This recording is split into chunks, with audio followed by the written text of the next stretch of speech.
사무엘기하 16장. 다윗이 산꼭대기에서 떠난 지 얼마 안 되어서 무비보셋의 하인 시바가 와서 그를 맞이하였다. 시바는 나귀 2마리에 안장을 얹고 그 위에다가는 빵 200개와 건포도 뭉치 100덩이와 여름과일 100개와 포도주 1가죽부대를 싣고 왔다. 왕이 시바에게 물었다. 내가 무엇 때문에 이것을 가지고 왔느냐? 시바가 대답하였다. 이 나귀들은 임금님의 가족들이 타고 빵과 여름과일은 신하들이 먹고 포도주는 누구나 광야에서 기진할 때에 마시고 이렇게 하시라고 가져왔습니다. 왕이 또 물었다. 그런데 내가 섬기는 상전의 손자는 지금 어디에 있느냐? 시바가 왕에게 대답하였다. 그는 지금 예루살렘에 머물러 있습니다. 이제야 이스라엘 사람이 자기 할아버지의 나라를 자기에게 되돌려 준다고 생각하고 있습니다. 왕이 시바에게 말하였다. 무비보셋의 재산을 내가 모두 가져라. 시바가 대답하였다. 임금님의 은혜에 감사드립니다. 언제나 임금님의 은총을 입는 몸이 되기를 바랍니다. 다윗 왕이 바후림 마을에 가까이 이르렀을 때에 갑자기 어떤 사람이 그 마을에서 나왔는데 그는 사울 집안의 친척인 게라의 아들로서 이름은 시므이였다. 그는 거기에서 나오면서 줄곧 저주를 퍼부었다. 다윗 왕의 모든 부하와 모든 용사가 좌우에 서서 왕을 호위하고 가는데도 그는 다윗과 그의 모든 신하에게 계속하여 돌을 던졌다. 시므이가 다윗을 저주하여 말하였다. 영영 가거라. 이 피비린내 나는 살인자야.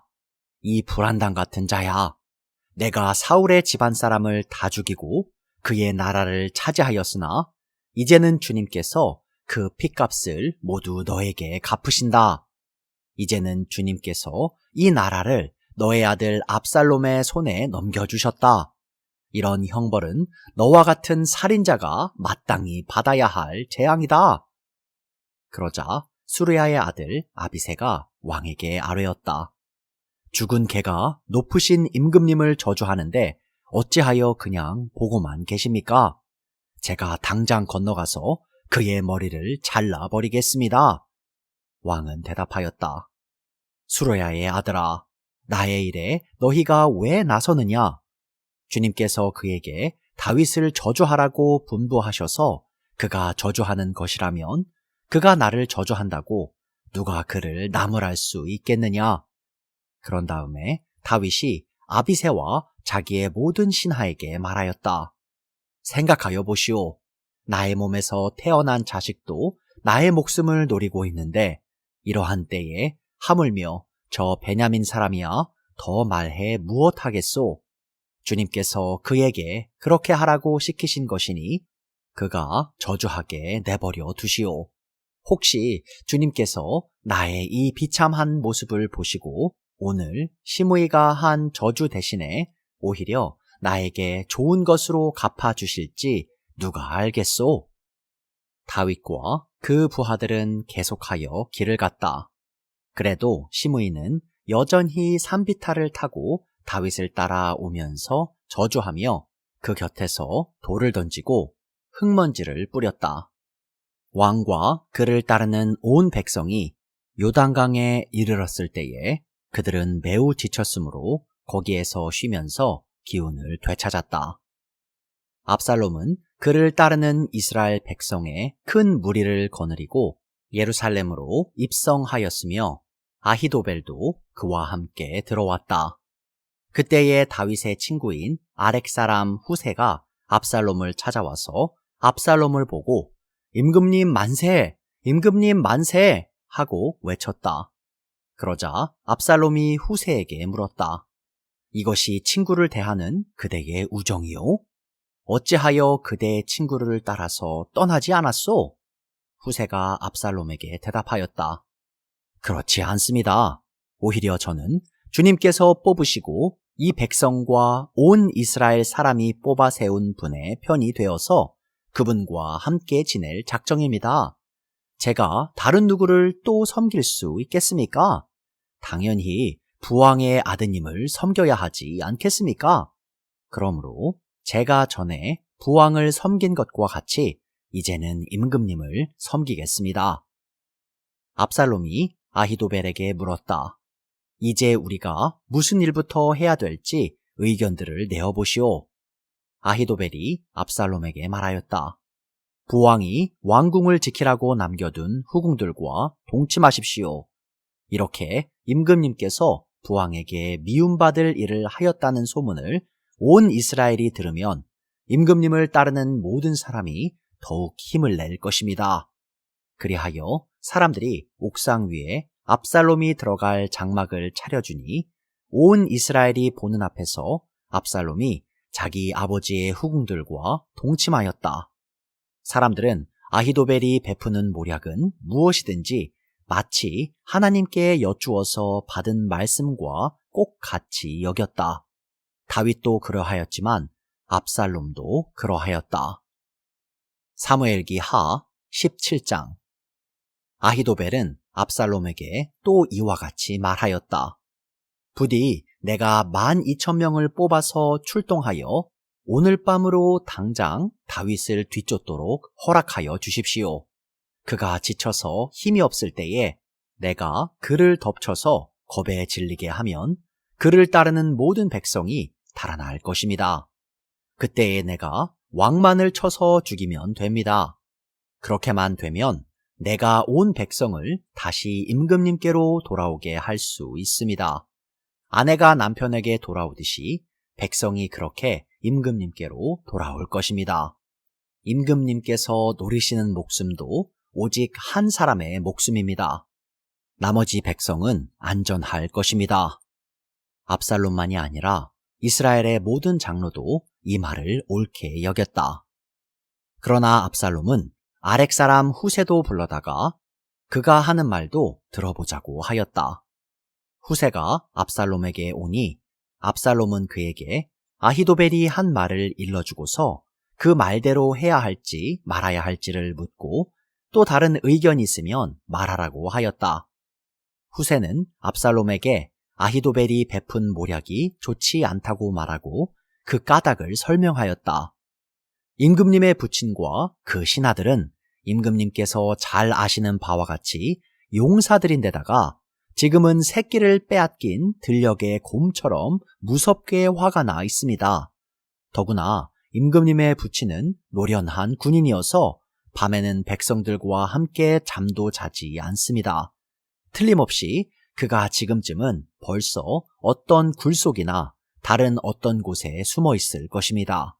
우리의 군인 가운데서 몇 사람이라도 처음부터 그에게 죽기라도 하면 압살롬을 따르는 군인들이 지고 말았다는 소문이 삽시간에 퍼질 것입니다. 그러면 사자처럼 담력이 센 용사도 당장 낙담할 것입니다. 임금님의 부친도 용사요. 그의 부하들도 용감한 군인이라는 것은 온 이스라엘이 다 알고 있기 때문입니다. 그러므로 저의 의견은 이렇습니다. 단에서부터 브엘세바에 이르기까지 온 이스라엘을 임금님에게로 불러 모아서 바닷가의 모래알처럼 많은 군인을 임금님께서 친히 거느리고 싸움터로 나가시는 것입니다. 그래서 우리는 다윗이 있는 곳이면 어느 곳이든지 들이닥쳐서 마치 온 땅에 내리는 이슬처럼 그를 덮쳐버리는 것입니다. 그러면 그는 물론이려니와 그와 함께 있는 모든 사람 가운데서 한 사람도 살아남지 못할 것입니다. 또 그가 어떤 성읍으로 물러나면 온 이스라엘이 굵은 밧줄을 가져다가 그 성읍을 동여매어 계곡 아래로 끌어내려서 성에 서 있던 언덕에 돌멩이 하나도 찾아볼 수 없게 하시는 것입니다. 그러자 압살롬과 온 이스라엘 사람이 아렉 사람 후세의 모략이 아히도벨의 모략보다 더 좋다고 찬성하였다. 주님께서 이미 압살롬이 재앙을 당하게 하시려고 아히도벨의 좋은 모략을 좌절시키셨기 때문이다. 후세는 곧 사독 제사장과 아비아달 제사장에게 아히도벨이 압살롬과 이스라엘의 장로들에게 어떤 모략을 베풀었는지, 그리고 자기가 또 어떤 모략을 베풀었는지를 알리고서 다음과 같이 말하였다. 이제 빨리 다윗 왕께 사람을 보내서 오늘 밤을 광야의 나루터에서 묵지 마시고 빨리 강을 건너 가시라고 전하십시오. 그렇지 않으면 임금님만이 아니라 임금님과 함께 있는 백성까지 모두 전멸을 당할 것입니다. 한편 아비아달의 아들 요나단과 사독의 아들 아히마아스는 예루살렘 바깥의 엔 로겔 샘터에서 대기하고 있었다. 그들은 사람들의 눈에 뜨이지 않으려고 성 안으로 드나드는 것을 삼갔다. 거기에 있다가 여종이 그들에게 가서 소식을 전하여 주면 그들이 그 소식을 받아서 직접 다윗 왕에게 전하곤 하였다. 그런데 그만 한 젊은이가 그들을 보고서 압살롬에게 가서 일러 바쳤다. 탈로가 난 줄을 알고서 그 두 사람은 재빨리 그곳을 떠나 바후림 마을로 가서 어떤 사람의 집으로 들어갔다. 그 집 마당에는 우물이 있었는데 그들은 그 속으로 내려갔다. 그 집 여인은 덮을 것을 가져다가 우물 아귀에 펴놓고 그 위에 찌은 보리를 널어놓아서 아무도 눈치를 채지 못하게 하였다. 압살롬의 종들이 그 집으로 들어와서 그 여인에게 물었다. 아히마아스와 요나단이 어디에 있느냐? 그 여인이 그들에게 대답하였다. 그들은 방금 저 강을 건너갔습니다. 그들이 뒤쫓아 갔으나 찾지 못하고 예루살렘으로 돌아갔다. 그들이 돌아간 뒤에 그 두 사람이 우물 속에서 올라와 다윗 왕에게 가서 이 소식을 전하였다. 그들은 다윗에게 아히도벨이 다윗 일행을 해치려고 어떤 계획을 세웠는지를 알리고 어서 일어나서 강을 건너가라고 재촉하였다. 그러자 다윗이 자기와 함께 있는 온 백성을 거느리고 거기에서 떠나 요단강을 건너갔는데 날이 셀 때까지 요단강을 건너지 못한 사람은 하나도 없었다. 아히도벨은 자기의 모략대로 이루어지지 않는 것을 보자 나귀에 안장을 지워서 타고 거기에서 떠나 자기의 고향집으로 돌아갔다. 거기에서 그는 집안일을 정리한 뒤에 목을 메어서 죽었다. 그는 이렇게 죽어서 자기 아버지의 무덤에 묻혔다. 다윗이 마하나임에 이르렀을 때에야 압살롬이 비로소 이스라엘의 온 군대를 직접 거느리고 요단강을 건넜다.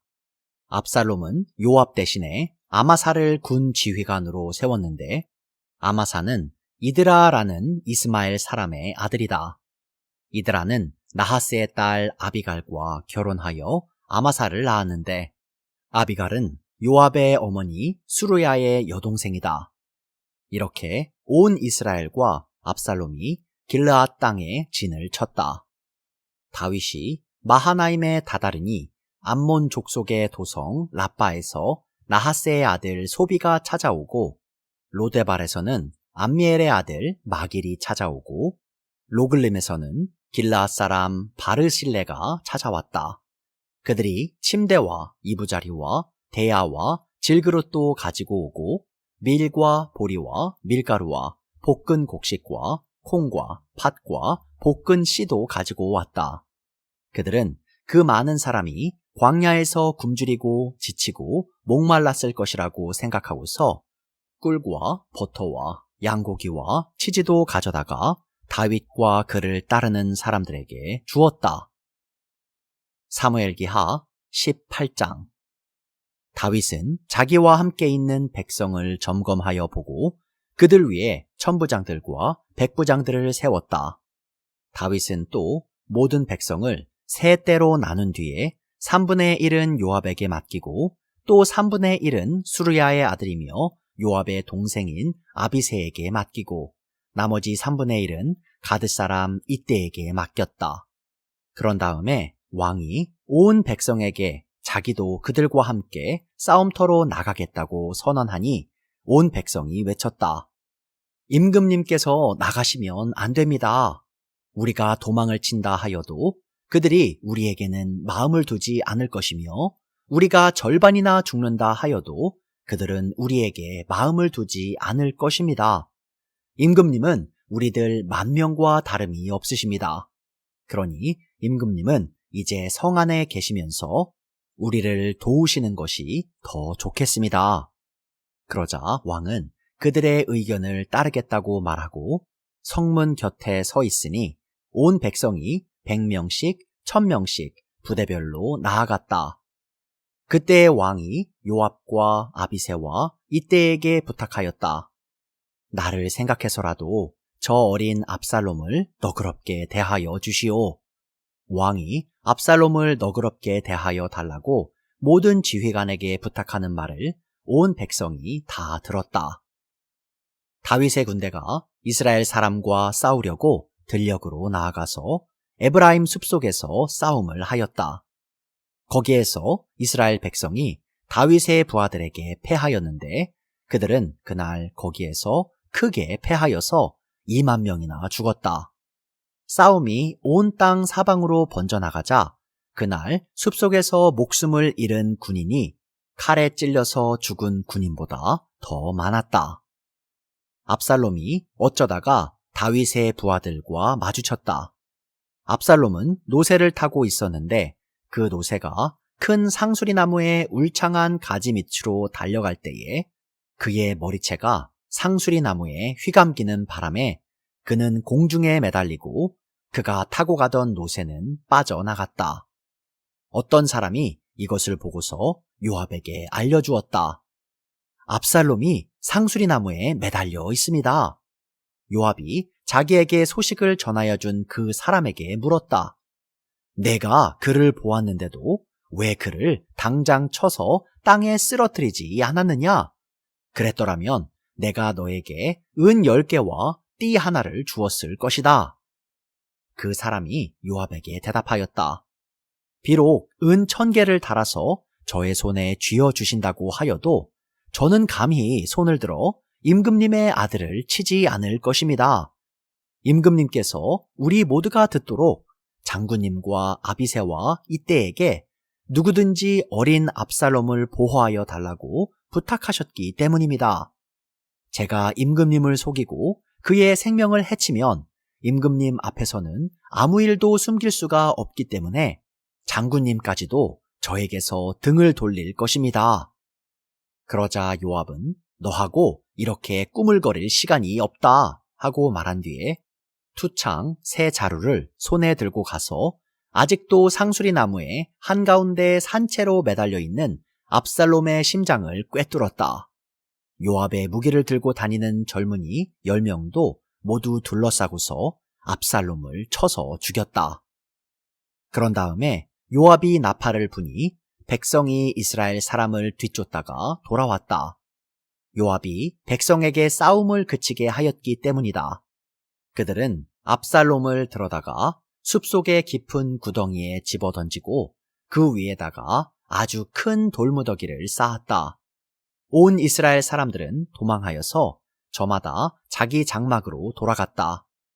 평소에 압살롬은 자기의 이름을 후대에 남길 아들이 없다고 생각하여 살아있을 때에 이미 자기 비석을 준비하여 세웠는데 그것이 지금 왕의 골짜기에 있다.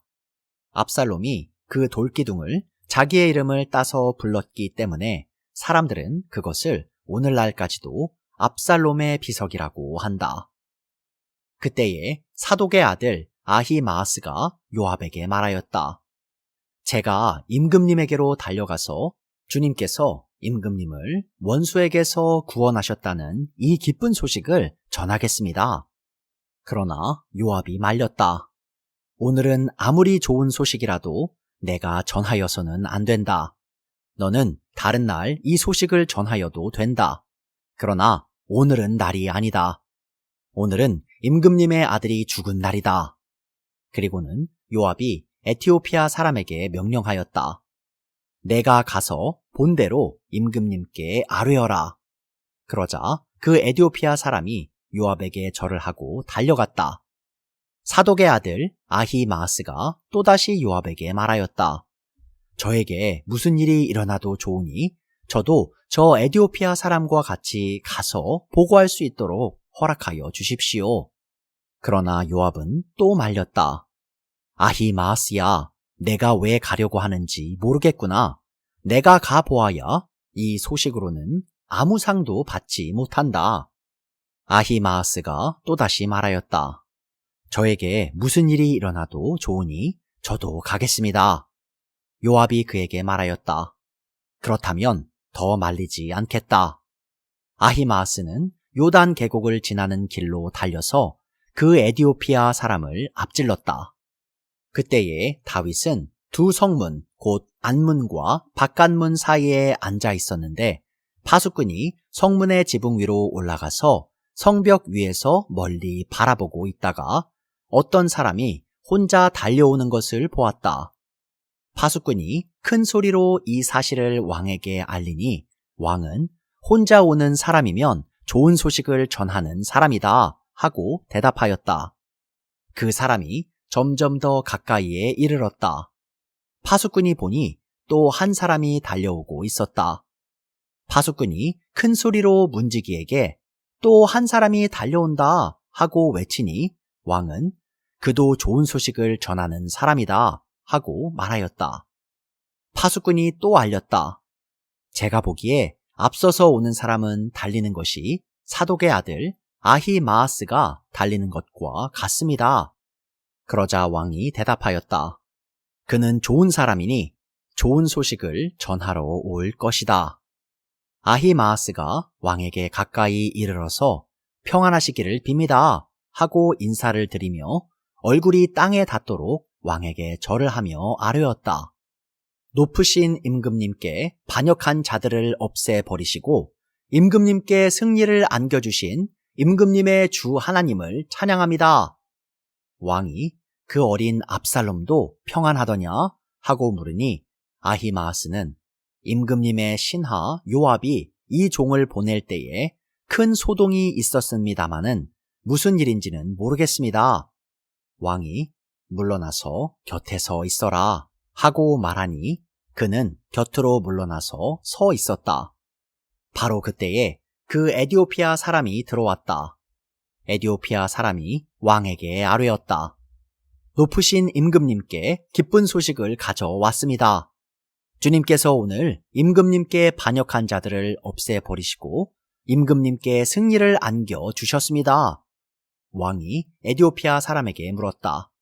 그 어린 압살롬이 평안하더냐? 에디오피아 사람이 대답하였다. 높으신 임금님의 원수들을 비롯하여 임금님께 반역한 자들이 모조리 그 젊은이와 같이 되기를 바랍니다. 왕은 이 말을 듣고 마음이 찢어질 듯이 아파서 성문 위에 다락방으로 올라가서 울었다. 그는 올라갈 때에 내 아들 압살롬아, 내 아들아, 내 아들 압살롬아, 너 대신에 차라리 내가 죽을 것을 압살롬아, 내 아들아, 내 아들아 하고 울부짖었다.